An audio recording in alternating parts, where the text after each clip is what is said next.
Is it possible, though, to really know God? I mean, to really. Is it possible to get absolute answers from God? Well, let's take a look at it.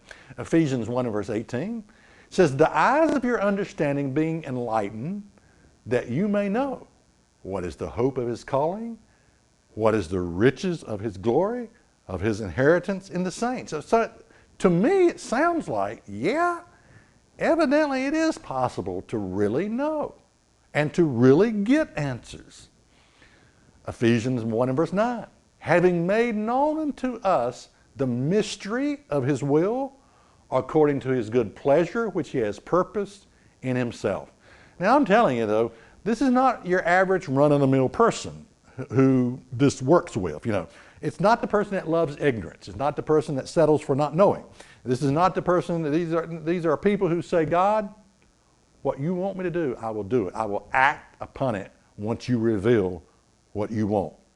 I will take actions. You see, this is a different category of people. Again, this is not your run-of-the-mill Christian here. All right. Again, questions, when we ask questions to God, it involves solution. God has the solution. And solutions involve personal responsibility. And personal responsibility involves actions on our part.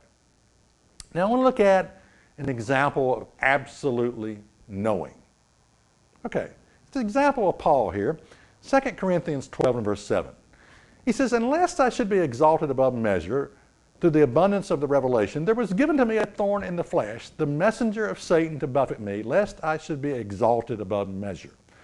For this thing I besought the Lord 3 times, that it might depart from me. Okay, this thorn in the flesh, whatever it was, Paul says, I asked God 3 times to depart, this thing might depart from me. And he said, his answer was, my grace is sufficient for thee, for my strength is made perfect in weakness.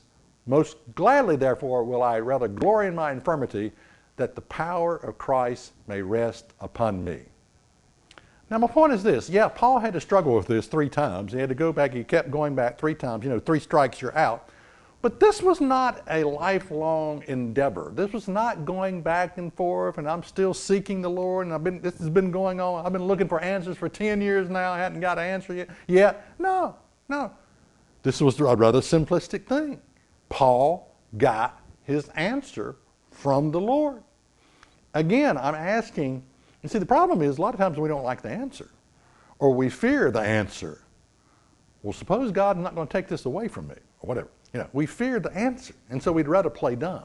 But my point is, Paul got his answer. 3 times he went back to God, consulting God with this, Lord, take this thorn in the flesh away, but he got his answer. This was not some lifelong experience of seeking the Lord for 40 years, and then finally he gets an answer. No. And then you got Jesus' example. He went away and prayed 3 times, Lord, take this cup from me. Take this cup from me. Now, if we place ourselves in Jesus' shoes, can we see why we might not want to know the answer?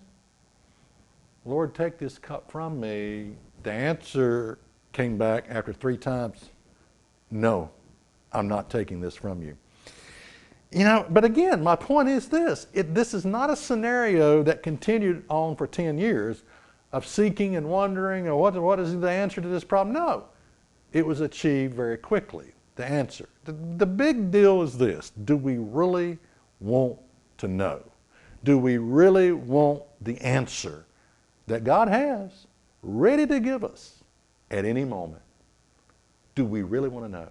Check us out on the web at isthatreallyinthebible.com.